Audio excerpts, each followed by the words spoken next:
Hello! I'm Mothmancha, and welcome to Cryptic Creatures. Ever since I was a kid, I've been obsessed with monsters. If you're around my age, and you went to school in the United States, I don't know about other countries, there's a really good chance that you remember the Scholastic Book Fair. I was a huge reader as a kid, so the book fair was one of my favorite parts of the school year. One of my earliest memories of the book fair is finding the book Mythical Monsters by Chris McNabb, which instantly fascinated me with stories of mythical creatures that I was both familiar with and some that were entirely new to me. By the way, while writing this video, I spent a lot of time scrounging through my parents' house looking for this book, and I wasn't able to find it. I'm pretty confident I didn't get rid of it, but I couldn't find it, so darn. I'm gonna be honest though, as a kid, this book terrified me. Some of these legends were completely new. I knew Greek mythology and stuff, but I'd never heard of, say, the ghostly black dog. This was a creature that would jump through your window at night and, eviscerate you. And I lost a good amount of sleep over that legend alone. This was in part because the art was really, really viscerally good with these, really sharp points of view and angles that I've never seen in any other art. This phenomenon is very similar to Scary Stories to Tell in the Dark, the original Stephen Gammell art, how the stories most of the time aren't that scary, but the art is. A lot of the artwork in Mythical Monsters, by the way, was shared with another series that if you were a monster kid, you might know. Weird and Wild Creatures. This was a set of subscription-based trading cards that you could order around this time, the early aughts or so. I never owned these cards personally, but my best friend at the time was another huge monster kid, and he had a really good chunk of the set, so whenever we hung out, we would look at these cards every once in a while. And this was a fairly simple concept. Weird and Wild Creatures had a trading card set that I didn't care about, and it had a set of informational cards, which is much more interesting. It had this really terrifying and really good art about monsters, about just really interesting animals, stuff like that was poisonous or stuff that was just scary. It had dinosaurs. And again, some of the art was exactly the same, so whenever I think of one, I pretty much think of the other. Now, I'm in my 20s. I'm still a really huge fan of monsters. I mean, I'm one of the biggest Pokemon fans that most of my friends know. I'm a huge D&D nerd. I love a lot of other monster-based stuff. I'm really into cryptozoology. Have you seen my username? I'm really into folklore and mythology still. So that's me. That's Mancha. That's who I am. But let me explain what this series is and why that's relevant. I want to do in-depth dives and breakdowns on cryptids, mythological creatures, literature, monsters, and more, finding as much information as I can about them and sharing them with you guys in a video format. I'm going to be starting off using the order that the Weird and Wild Creatures of the Mind set uses to choose which creatures I'm going to start talking about, and the order in which I will be talking about them. I may end up deviating from that in the future, or if I end up going through all of them, I have a huge list of other creatures I'm interested in talking about too. Again, cryptids, mythological monsters, stuff from, like, books. Probably not going to be talking about more recent video games and movies, at least at the moment. Because I think that's less interesting. It's a lot easier to kind of consume that media than it is to comb through a bunch of mythology. And I'm going to be trying to do as much research as I reasonably can about these creatures, talking about what they are, what they look like, what they can do, what mythologies they might be from, what inspired that creature, what media includes this creature now, and anything in between that I can find. Now I think that about covers it. Weird and Wild Creatures of the Mind opens up with a pretty popular monster too that I think most people know, Cerberus. Let's get into it.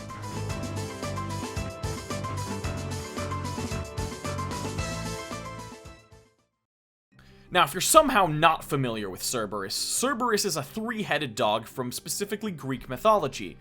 It is said to be the guardian of the gates in the Greek underworld, both keeping the living out and keeping the dead in. Now, one of the first things that I'm going to be talking about each creature is where its name comes from. Some of these are going to be really quick, and you'd think that this inaugural episode, with it being a really common monster, at least that people know, would be easy. A lot of words have Greek and Latin roots, and this is a Greek mythological monster, but like many parts of Cerberus' story, as we're going to be finding out, there's a lot of conflicting evidence that proves to make a slightly more interesting myth. So let's start with the easy part. Cerberus is a Latin translation of the Greek Cerberus, and no scholars really disagree with that. That's pretty black and white, clear as crystal. If we check Etymonline's page about Cerberus, it posits that Cerberus's name might trace back to Sanskrit. It might mean Karbara or Sabala, which means spotted or speckled. Sabala, by the way, is also known as Sharvara, which is the name of a Hindu watchdog that belongs to Yama, the Hindu god of the dead, so that's a pretty enticing link. And don't think that just because it was the first piece of evidence that I presented to you that this is fact, though, because a lot of linguists are fairly sure that this is a coincidence. You might have heard, by the way, that Cerberus's name is the ancient Greek equivalent to naming your dog Spot. As I said before, Karbara means spotted. The link between Cerberus and Karbara certainly leads you to believe this, because it's really fun to laugh at the idea that the god of the dead, Hades himself, named this terrifying three-headed monster Spot. But I'm here to smack you with the good old Adam Conover special, because a lot of linguists heartily disagree with the Greek and Sanskrit words having any connection whatsoever. I've linked a full article that I used for this research in the description, but to summarize, there is likely no link between these two words, and Cerberus could come from a maybe Proto-Turkic word that means black wolfhound, or maybe a Phoenician root that means hound of the earth. These aren't even the only proposed etymologies for Cerberus either. It could be an adaptation of the Greek word krioboros, which means flesh-eater, and we'll be getting back to that, don't worry. Another suggested etymology, by the way, which is the one that Weird and Wild Creatures uses, is that it comes from the term Cerberus, which supposedly means demon of the pit. What ultimately I think we should take away here is that Cerberus' etymology isn't super well documented, and this lets us come up with our own theories for why he is named what he is until we invent the time machine, which won't happen. I'm not a linguist, by the way, so take away what you will, but I'd recommend against making a specific claim about its etymology when it's as disputed as it is. Now, etymology aside, when I hear the name Cerberus, the first thing that I think of is a three-headed dog, as many of you probably do as well. Greek monsters really do love giving things extra heads. It's actually not the only multi-headed dog in Greek mythology as well, because Orthrus is also a watchdog that exists, and it has two heads. We'll talk about him another time. Weird and Wild Creatures has a entry about him, so we'll definitely do that episode. Orthrus is not as well known as his three-headed cousin. Or his 50-headed cousin? That's right. The Greek poet Hesiod actually writes in his Theogony that our good pal Cerberus has not 3, but 50 heads. Cerberus, raw, flesh-eating, bronze-voiced hound of Hades, with 50 heads, a creature shameless and strong. This is a pretty radical difference. 3 and 50 at this scale are pretty different numbers. But upon some minimal further research, there might be a solution that pleases both Hesiod and everyone else who knows Cerberus as a three-headed dog. Now, despite the Weird and Wild Creatures cards being the inspiration for this project, I'm not using them for most of the research.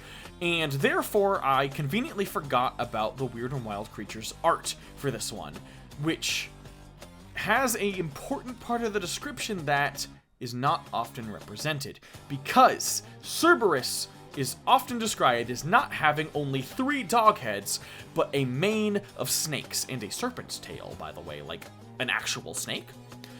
So these 47 or so heads that aren't actually normally accounted for very well might be those snake heads. Just for fun, by the way, I tried looking up fan art of a 50-headed dog, and I didn't find any. If you want to see 50 heads for yourself, you can flip a coin 100 times and hope that you're in the lucky 7.96%. Or you can look up a picture of the Hecatoncheires, which is another absolutely unfathomable Greek monster. Everyone's laughing at the Hecatoncheires until you face one in D&D, and then you have to face down a literal 100 plus 73 greatsword attacks. At the very least, there's time for you to build a whole new character while your DM rolls 200 d6 for damage. So yeah, Cerberus has 3 dog heads and a mane of snakes. He also purportedly has lion's claws, I don't know, you tell the specifics of that, and some sort of venom or poisonous bite or breath. It's referred to under both terms, but if we're being specific, and I do love being specific, it would be a venom. There's actually one description of Cerberus by Hecataeus of Miletus that implies that the so-called Hound of Hades is a straight-up snake, just at base. By the way, Homer's Iliad and Odyssey don't disagree with this technically, since they only use the Hound of Hades descriptor that Hecataeus uses as well. So that's a thing. But back to the venom, Cerberus's venom purportedly has the power to kill the victim instantly. This has led me to the conclusion that Cerberus is only semi-successful at keeping the living out of the Underworld. Because if you fail to get past Cerberus, you're still getting into the Underworld, just under different terms. Let's briefly talk about Cerberus's parents now, and I do mean briefly because both of them are probably going to get their own episodes, especially if I stick with the weird and wild creature stick. Cerberus is one of the many children of the world's scariest power couple that is Typhon and Echidna. Typhon is a terrible and powerful creature with, hey, 100 snake heads! Looks like Cerberus takes after his father, aww! Typhon's mate, Echidna, by the way, is also half snake. Cerberus's brothers and sisters include other famous Greek monsters such as Orthrus, the two-handed dog I mentioned earlier, the Lernaean Hydra, which also has an unreasonable amount of snake heads, the Chimera, which is part lion, part goat, and part snake, the Sphinx, half lion and half woman, nice, the Nemean lion, which is the most normal creature because it's just a normal-ass lion with strong fur. And maybe a couple other creatures. Again, the myths kind of deviate. Some of them say that the eagle that eats Prometheus's liver on the regular is one of these creatures. And I do hope to talk about most of these later, which is why I'm really brushing past them. But I'm really amazed about how 2 weird snake monsters popped out a bunch of dogs and cats and that one weird snake. You could say that it's all Greek to me, but that'd be a lame-ass joke that I can only defend by making the joke and immediately deriding myself for it. Cerberus, by the way, is implied to be pretty good at his job, but as Greek myths go, we get a few stories of him getting bested by a hero or two, so let's go over those. Starting with everyone's favorite wonder boy, Hercules, or I should probably say Heracles, which is the Greek version of the name. Heracles' 12th and final trial was to kidnap Cerberus himself, which was supposed to be a wholly impossible task. By the way, Heracles, if you didn't know, was doing these 12 trials as punishment, because Hera made him go insane and kill his family. Greek mythology has a lot of people getting punished for reasons that are just overall unfair, but half the fun of Greek mythology is that the Greek gods are as f***ed up as us humans are, so it's okay. Anyways, Heracles has to kidnap Cerberus, and traveling to the Underworld was a never-before-seen on TV or at all feat. After a lot of preparation, mostly undergoing a number of religious rites devoted to Demeter and my favorite Greek goddess Persephone, Heracles finds the Underworld in a cave and battles his way down to Hades' palace itself, and straight up just asks Hades if he can borrow his dog. Hades wildly agrees to this, provided that Heracles can capture Cerberus with his bare hands, which I mean fair. Heracles does still have to prove himself, and Hades doesn't want his dog getting hurt, I get it.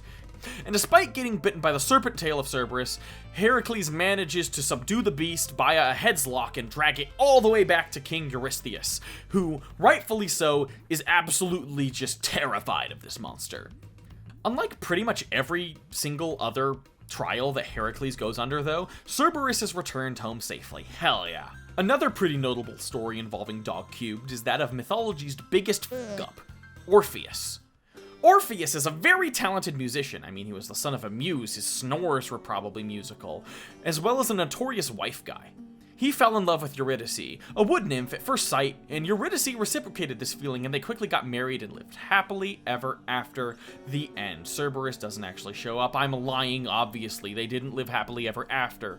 Some asshole shepherd named Aristaeus jumps out of the bushes one day to try and kidnap Eurydice, and during the lovers' attempted escape, Eurydice steps on a nest of vipers and dies, quickly turning Orpheus into the world's saddest man. With nothing else to live for, Orpheus heads to the Underworld, lyre in hand, and he proceeds to play a song so sad that it would give the Kids Bop version of Bring Me to Life a run for its money. This is a song so sad that Hades, Persephone, and yes, even Cerberus, openly start weeping, or in Cerberus's case, howling. Orpheus, by the way, had originally snuck past Cerberus first by playing a lullaby, putting the pups, maybe, to sleep.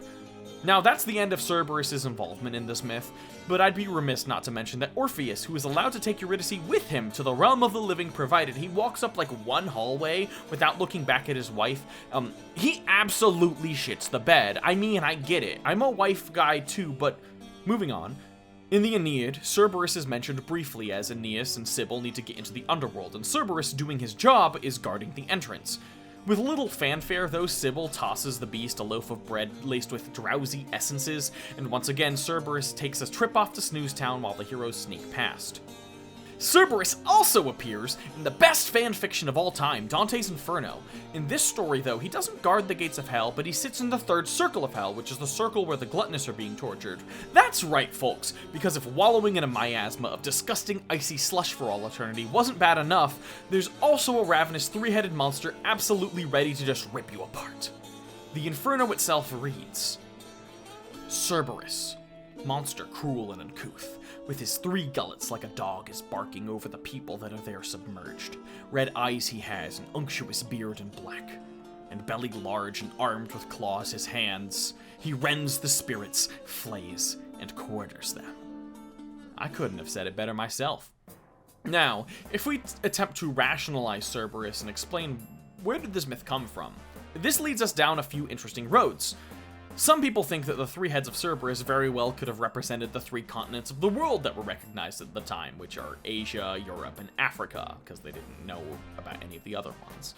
This makes sense. Cerberus is very often connected with the Earth.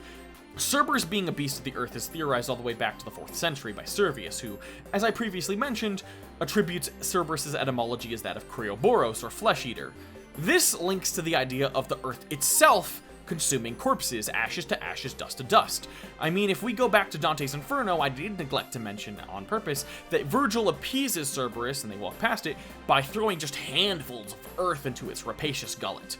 And I mean, hey, in most religions and mythologies, humanity does have a link with the earth itself. Usually they're formed out of clay in stuff like Christianity and Greek mythology and Egyptian mythology and many more.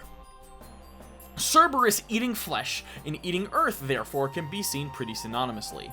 It certainly makes sense that, as a beast of the earth, Cerberus would also consume the earth. And Hades, by the way, is sort of a god of the earth himself, because he's a god of the Underworld, which they believe to be beneath the earth. So that covers, I think, most of the important bases for Cerberus. There are other myths with other descriptions, but I don't have time for absolutely every single thing, and I think we've set a really good baseline for this creature. So the last thing that I'd like to cover are some notable appearances of Cerberus in popular culture, because if you like Cerberus, I'd like you to be able to find him in things that have used him. Now, as much as I've long left the Harry Potter fandom for greener pastures, I can't forget to mention the first book in the series, Harry Potter and the Philosopher's Stone. I'm not British, but I refuse to call that the Sorcerer's Stone. It's the Philosopher's Stone. That's like an existing legend, rock that turns metal into gold. Like, that's a thing. It's not just Harry Potter. Anyways, the Philosopher's Stone in the book is hidden in a series of traps devised by some of the world's best wizards. These are traps so simple that 3 11-year-olds with like 2 magic spells can get through them. The first trap into these underground chambers is a 3-headed dog aptly named Fluffy. I do appreciate that the Harry Potter series calls the species 3-headed dogs. Cerberus is a proper name. Anyways, in a callback to some of those myths we mentioned earlier, this giant 3-headed dog is extremely susceptible to music, and they just put it to sleep by playing a song badly. I'm just saying that maybe creatures with fatal weaknesses shouldn't be the guardians of unbelievably powerful magical artifacts. Cerberus also appears in Disney's Hercules. I'm a huge fan of Greek mythology, and this movie's always been very polarizing to me. It's a lot of fun, it's got great music, it has Danny DeVito, and really good art, and a lot of fun references, but on the other hand, it's a totally different story. It changes all of the mythology, and I love James Woods as Hades, but Hades as a villain has always bothered me. He's kinda just a sad businessman, you know?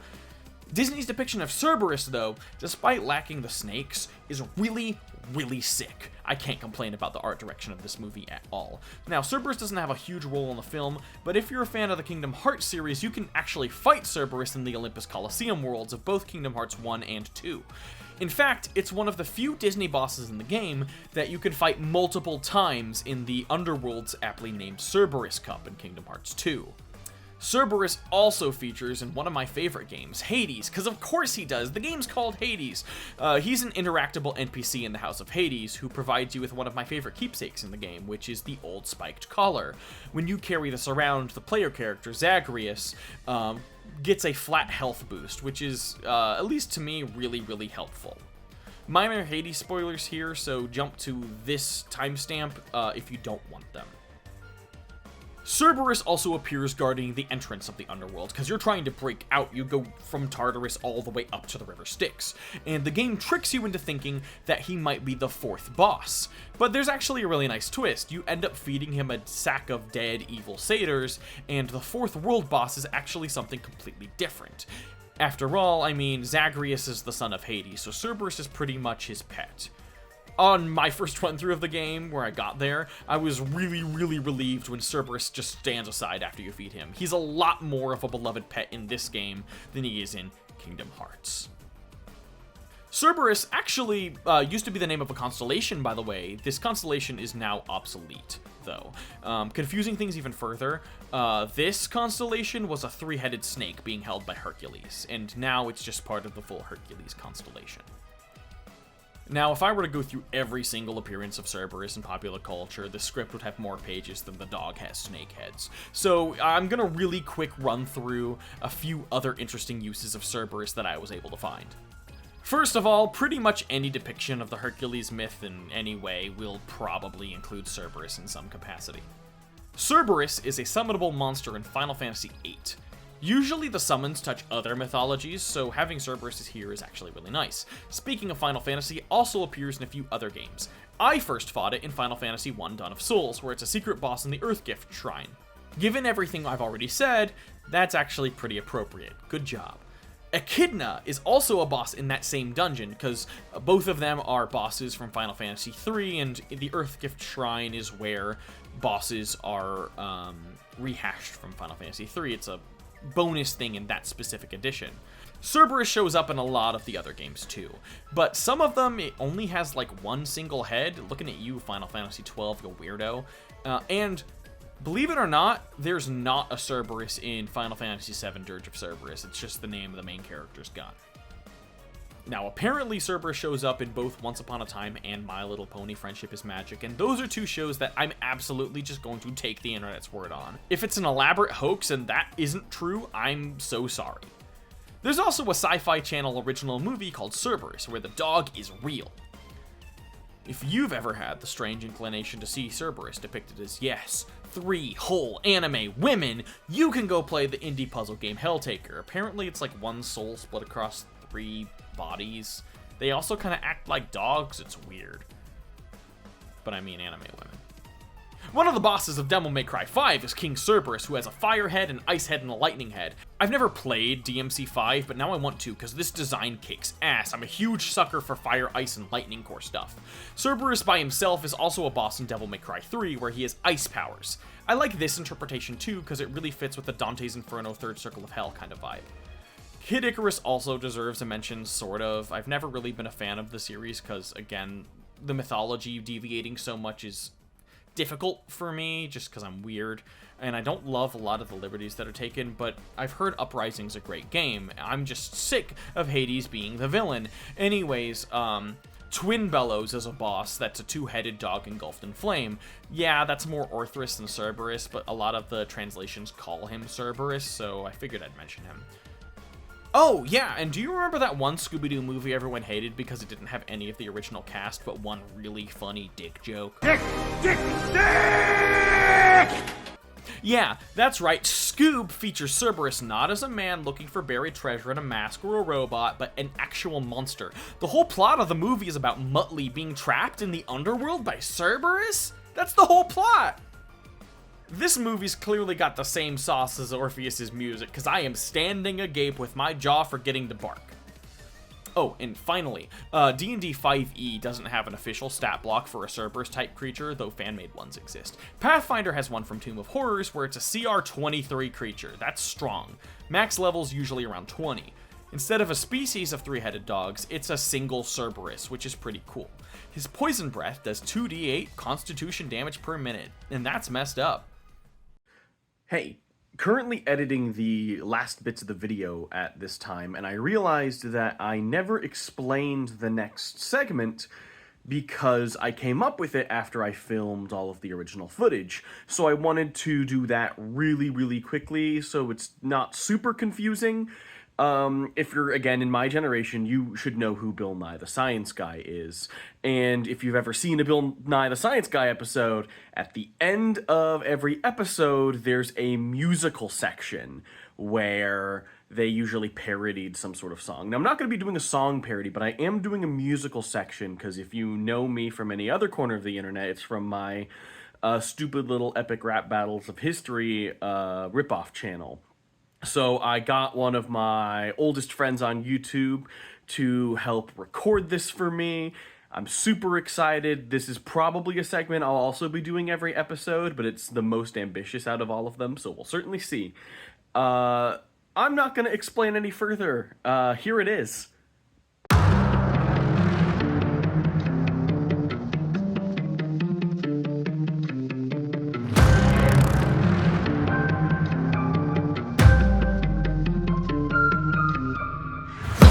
The gates of the underworld. You must be lying if you never heard of us. Never spotting a really enemy. Well, then you're triple threat facing off Cerberus. I got 3 of that dog in me, and I'm spitting the rawest beef. I'm dressed to the canines, and that's why I got all these teeth.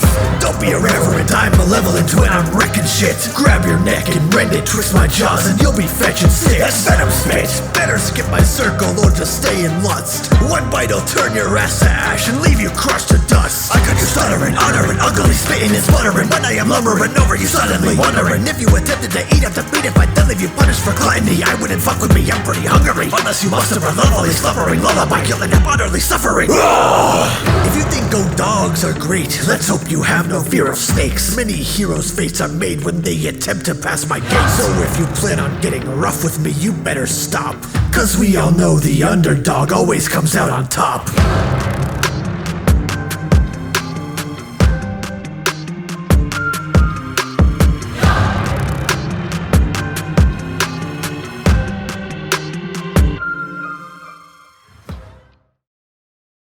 Now again, there's plenty more places to find Cerberus, and if you have a favorite that I missed, please let me know in the comments, I'd love to hear about it.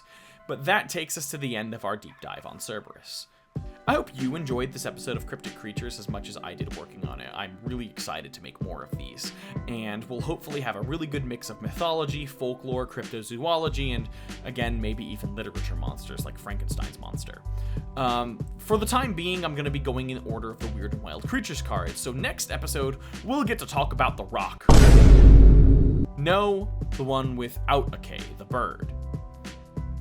If you enjoyed this episode, please subscribe, drop me a like or a comment, and you can follow me on Twitter at Mothmancha. I also do other YouTube stuff, like my fan-made rap battle channel, Uberosity, or my on-hiatus podcast, Unlimited Appetizers. So if you want more of whatever my bullshit is, go check those places out, and or you can wait for some more episodes. Thanks for watching, and I'll see you next time.